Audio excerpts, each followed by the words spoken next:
आप सबको जय मसीह की गुड मॉर्निंग। मैं शालोम एक बार फिर से आप में से हर एक का इस नए वर्ष में स्वागत करता हूं।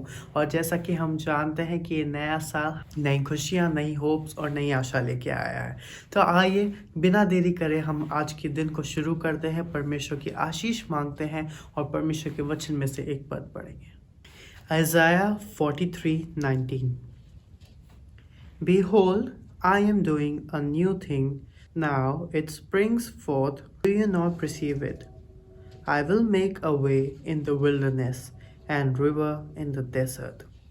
परमेश्वर का धन्यवाद देते हैं सुंदर वचन के लिए। आज के दिन में, आज की सुबह में परमेश्वर हमसे नए साल के लिए नए वादे करता है कि देखो, मैं तुम्हारे लिए एक बड़ा और एक नया काम करने जा रहा हूँ। और वो कहता है कि जिस जगह में राह नहीं है, मैं उस जगह में राह बनाऊँगा।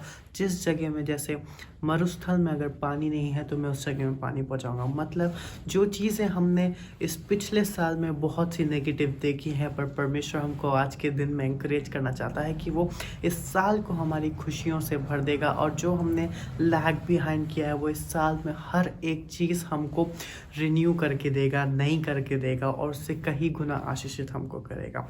मैं आपको बताना चाहता हूँ, अगर आपने अभी तक हमारे कैलेंडर नहीं मिला है अगर आपको, तो आप इस चैनल को सब्सक्राइब करें और अब आपका एड्रेस है वो हमारी ईमेल आईडी पे भेजिए। उसके साथ साथ आप अगर हमारी मैगज़ीन को पाना चाहते हैं तो उसकी डिटेल हमारे डिस्क्रिप्शन में दे रखी है, तो आप वहाँ जाएँ, हमारी वेबसाइट के ऊपर जाएँ और उस मैगज़ीन को आप पाएँ। आइए हम लोग आगे बढ़ेंगे, सुनेंगे एक गीत को, उसके बाद पढ़ेंगे हमारे मेन वचन में।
शक्तिमान तू ही है मेरे जीवन का संगीत, तू ही महान सर्वशक्तिमान, तू ही है मेरे जीवन का संगीत। हृदय के तार छेड़े झनकार, हृदय के तार छेड़े झनकार, तेरी आराधना है मधुर गीत। जीवन से मेरे तू महिमा पाए, एक ही कामना करूं, पाप क्षमा कर जीवन दे दे, दया की याचना करूं। आज की सुबह के लिए हम परमेश्वर को धन्यवाद देंगे। आप सभी को नववर्ष की बहुत सारी शुभकामनाएं। Happy new year. प्रभु आप सबको बहुत आशीष दे और प्रभु का हाथ आप सबके साथ बना रहे। आज हम इस नववर्ष के दूसरे दिन में प्रवेश किए हैं और मेरा विश्वास है कि ये वर्ष आपके लिए उत्तम आशीषों का वर्ष बनेगा। इस वर्ष में प्रभु आपको उन्नत करेगा। इस वर्ष में आप आगे बढ़ते जाएंगे। लेकिन उसके लिए आज मैं आपके एक ऐसा मंत्र बताने जा रहा हूँ।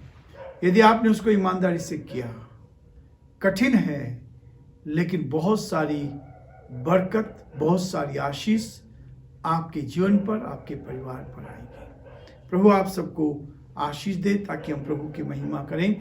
और आज के इस नए वर्ष में 2021 के दूसरे दिन हम परमेश्वर से प्रार्थना करें इस डिवोशन के लिए, जिसको पिछले वर्ष में 220 दिन पूरे हो चुके हैं और आज हम 221वें दिन में प्रवेश कर रहे हैं। प्रभु की स्तुति हो कि परमेश्वर ने इस डिवोशन पर आशीष दी और 220 दिन से हम रेगुलर इस डिवोशन को कर रहे हैं।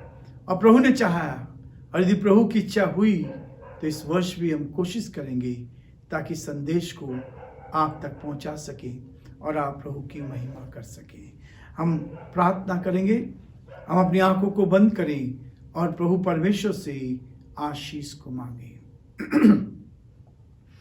हमारे जीवते और सच्चे विश्वास के योग्य परमेश्वर, हमारा हृदय आपके प्रति धन्यवाद से भरा है। प्रभु पिछले 220 दिन से प्रभु आप हमारे एबेनेजर परमेश्वर बने रहे, आप हमारे साथ साथ रहे, अपने वचन से भरा, अपनी सामर्थ से भरा, अपनी शक्ति से भरा। हम इसके लिए धन्यवाद देते हैं। बहुत सारी परेशानी, बहुत सारा विरोध, बहुत सारी कठिनाइयां जीवन में आई, उसके बावजूद भी प्रभु आपने सहायता की, मदद की और आज 221वें दिन में हम प्रवेश कर पाए। हम इसके लिए प्रभु आपकी स्तुति, आपकी प्रशंसा करते हैं। हम चाहते प्रभु आप इस डिवोशन पर आशीष दे। प्रभु जी, ये डिवोशन बहुत से लोगों को छुए, बहुत से जीवनों को आशीषित करे, बहुत से जीवनों को प्रभु आप प्रोत्साहित करे। और पिता परमेश्वर, हम चाहते हैं हमारे भाई बहन और आगे बढ़ते जाएं, हम और अधिक आपकी महिमा कर सके, आपके नाम को धन्य कह सके।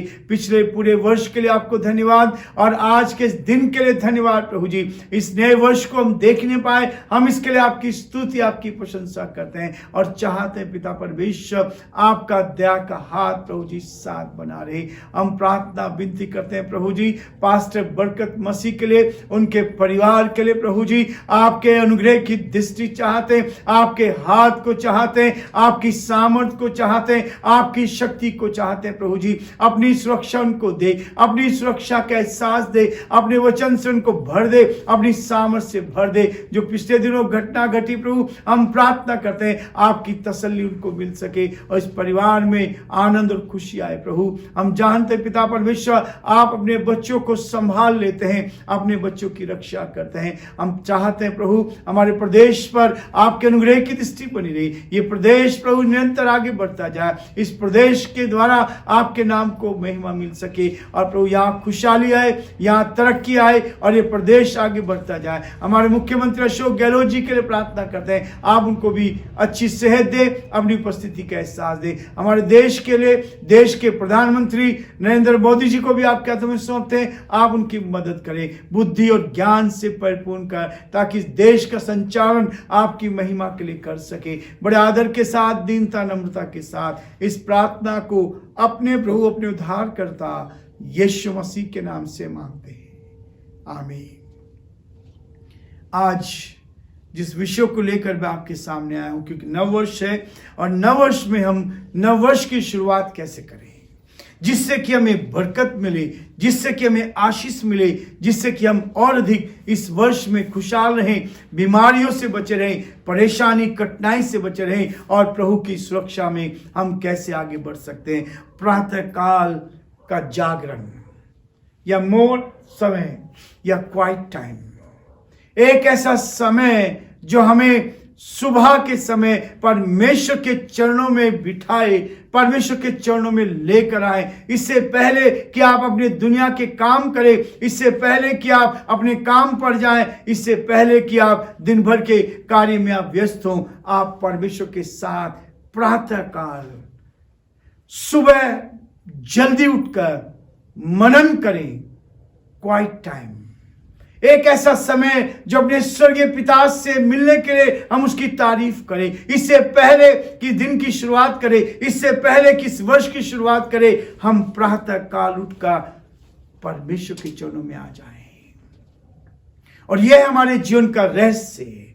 जब आप सुबह उठकर घुटने टेक कर परमेश्वर से आप प्रार्थना करेंगे, वो आपके साथ होगा। दिन भर में प्रभु आपकी रक्षा करेगा और इस वर्ष में परमेश्वर का हाथ साथ रहेगा। अब प्रश्न ये उठता है कि कैसे करें और कहां से शुरुआत हुई। इसको क्यों कहा गया कि प्रातःकालीन मनन जो डिवोशन हम करते हैं, लेकिन इससे भी जरूरी है कि हम सुबह भोर को उठकर परमेश्वर के चरणों में आ जाएं। मेरे साथ निकालेंगे। प्रभु यीशु मसीह ने इसका नमूना हमें दिया है, इसलिए दिया है कि वो सुबह भोर को उठकर अपने पिता के साथ संगति करता था। लिखा है मरकुस का पहला अध्याय और उसके 35 पद में लिखा है, भोर को दिन निकलने से बहुत पहले वह उठकर निकला और एक जंगली स्थान में गया और वहां प्रार्थना करने लगा। तब शिमोन और उसके साथी उसकी खोज में गए। जब वह मिला तो उससे कहा, सब लोग तुझे ढूंढ रहे हैं। उसने उनसे कहा, आओ हम और कहीं आसपास की बस्तियों में जाएं कि मैं वहां भी प्रचार करूं, क्योंकि मैं इसीलिए निकला हूं। अतः वह सारे गलील के में उसके आराधनालयों में जाकर प्रचार करता और दुष्ट आत्माओं को निकालता रहा। परमेश्वर अपने इस वचन के पढ़े जाने पर आशीष दे। भोर को क्वाइट टाइम, ऐसा समय लिखा है कि भोर जब सूरज नहीं निकला था, सूरज निकलने से बहुत पहले ही वह उठकर निकला और जंगली स्थानों में गया और वहां जाकर प्रार्थना करने लगा। प्रार्थना की सामर्थ आपके जीवन में आएगी, प्रार्थना की शक्ति को आप प्राप्त करेंगे। एक ऐसी सामर्थ आपको मिलेगी जो अद्वितीय सामर्थ होगी और आप पूरे दिन भर के लिए परमेश्वर आपको संभालेगा।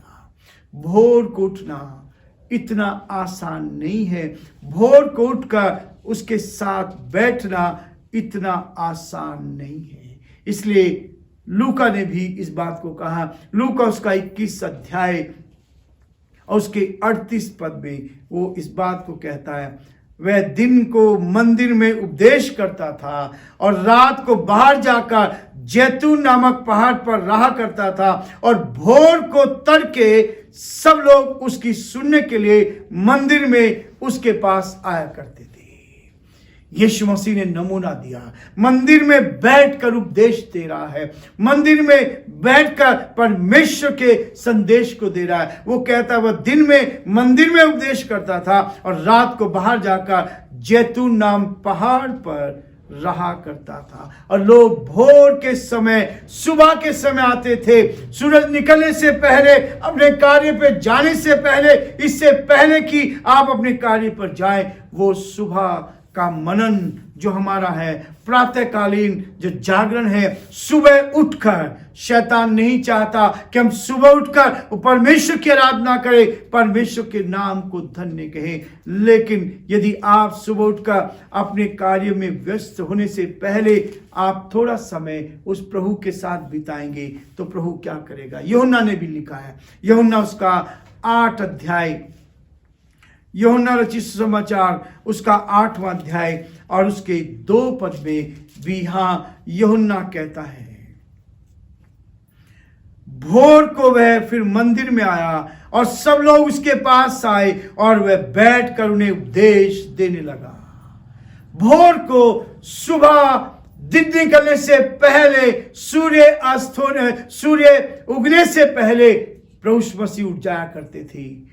आज भोर को प्रभु चाहते, साल का जब आप शुरुआत कर रहे हैं तो सुबह का प्रातःकाल का जागरण, प्रातःकाल का मनन, प्रातःकाल का मौन टाइम, ये हम प्रभु के साथ बिताएं। और फिर आप देखेंगे, मैंने 1985 में इसको सीखा था जब मैं एक कैंप में गया कि क्वाइट टाइम क्या होता है, परमेश्वर के साथ बैठना क्या होता है। शांत वातावरण में जब चारों तरफ शांति है और आप प्रभु के साथ सुबह भोर को 5 बजे, 5:30 बजे उठकर उसके चरणों में बैठते हैं, तब परमेश्वर आपको तमाशीष देगा। लोग आपके विरोध में रहेंगे, लोगों को नहीं मालूम है। हम मंच के ऊपर खड़े होकर, पुलपिट पे खड़े होकर अपने आप को दर्शा सकते हैं, अपनी योग्यता को बता सकते हैं, लेकिन जब आप प्रभु के साथ सुबह भोर को उसकी कोठरी में आकर उसके साथ संगति करते हैं जहां कोई नहीं देखता है, और वो संगति आपको उन्नति की ओर ले जाएगी। परमेश्वर आपको इस ओर ले जाना चाहता है ताकि हम प्रभु की महिमा करें। ये इसलिए जरूरी है, मुक्ति का समय अपने जीवन में प्रभु यीशु मसीह को लेकर उस मुक्ति को प्राप्त करें, उस शांति को प्राप्त करें, उस तसल्ली को प्राप्त करें, ताकि सुबह जब आप उठते हैं तो फ्रेश होकर अपने काम पे जाएं। आपके काम पर बरकत आएगी, आपके जीवन पर बरकत आएगी, और आप प्रभु के लिए बड़े बड़े काम कर सकेंगे। इफिसियों उसका 5 अध्याय उसके 16 पद में लिखा है।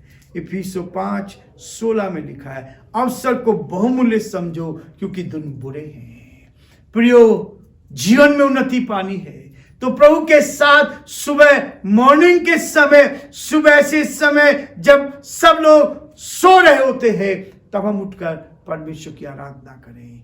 भोर को प्रभु ने इस बात को सिखाया। दूसरी चीज होती है आराधना करने के लिए, परमेश्वर की महिमा करने के लिए सुबह उठ जाएं, और जब आप सुबह उठ जाएंगे तो आप परमेश्वर के लिए एक बड़े कार्य करेंगे। भजन संहिता उसका 5 अध्याय, भजन संहिता उसका 5 अध्याय और उसके 3 पद को हम पढ़ेंगे, जहां पर परमेश्वर का भक्त इस बात को कहता है।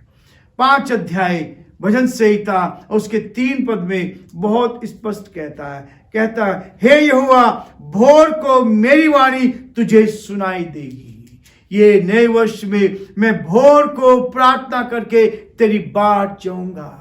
सुबह उठना आसान नहीं है। सुबह नींद होती है, गहरी नींद में हम सोते हैं, लेकिन यदि आप प्रभु में बढ़ना चाहते हैं तो, और अपने किसी भी काम में डिस्टर्ब करना नहीं चाहते, तो सुबह भोर को मनन करें, परमेश्वर के साथ क्वाइट टाइम बिताएं। जिस परमेश्वर ने आपको बनाया, जिस परमेश्वर ने आपको इस संसार में रखा है, उस परमेश्वर के साथ बैठकर भोर के समय उसकी आराधना करें।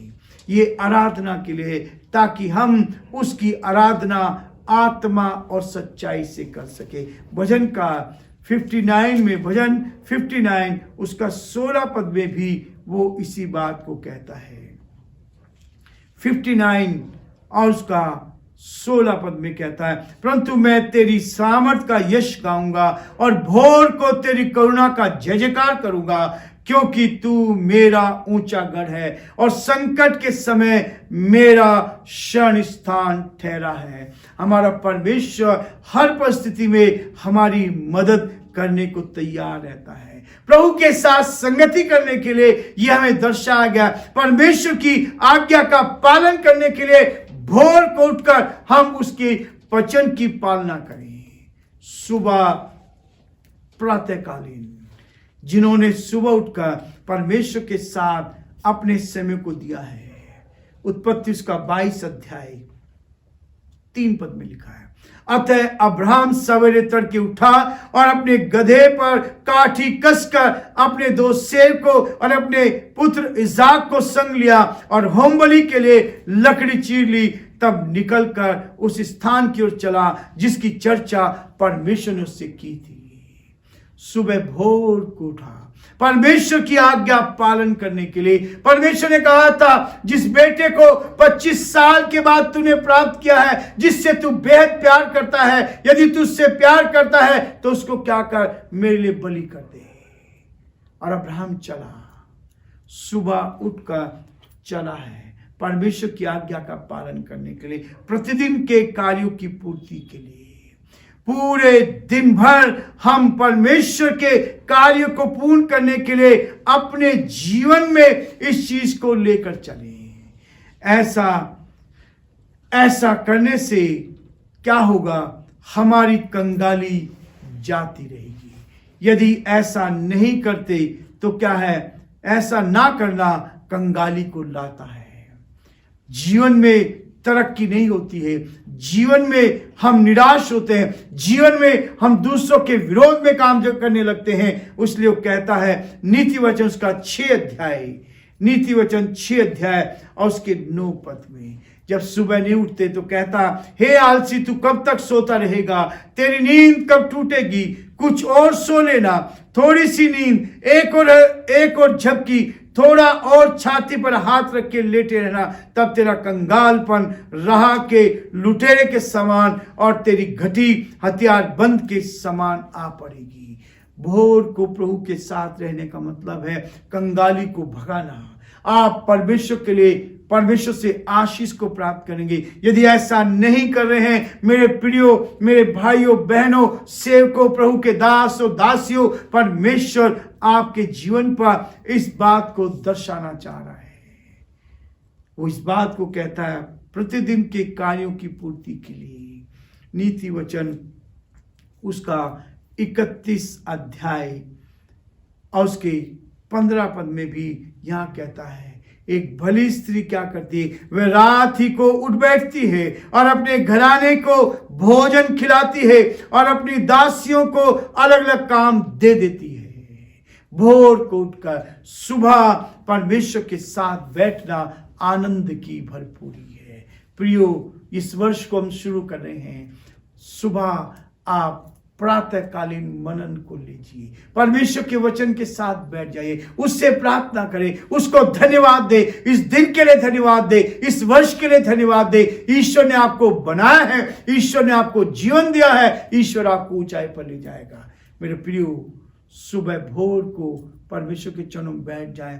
आपके जीवन के, आपके काम में कहीं भी कोई परिवर्तन नहीं आएगा। सुबह का वो समय यदि आपने प्रभु के लिए दे दिया तो पूरे दिन भर आपको नई ताजगी मिलेगी, नई आशीष मिलेगी। प्रभु आप सबको बहुत आशीष दे और परमेश्वर का हाथ आप सब पर रहे और ये नया वर्ष आपके लिए उत्तम आशीषों का वर्ष बन जाए और आपको हर बीमारी से, परेशानी से, कठिनाई से परमेश्वर बचा के रखे और आप आगे बढ़ते जाएं।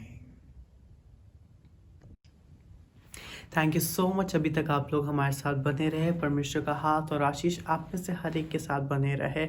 और अगर आपको ये डेली डिवोशन पसंद आ रहा है तो हमें कमेंट सेक्शन में बताइए। उसके साथ साथ इसको लाइक कीजिए ताकि हम लोग ज़्यादा से ज़्यादा लोगों तक पहुंच सकें। Have a nice day. God bless you all.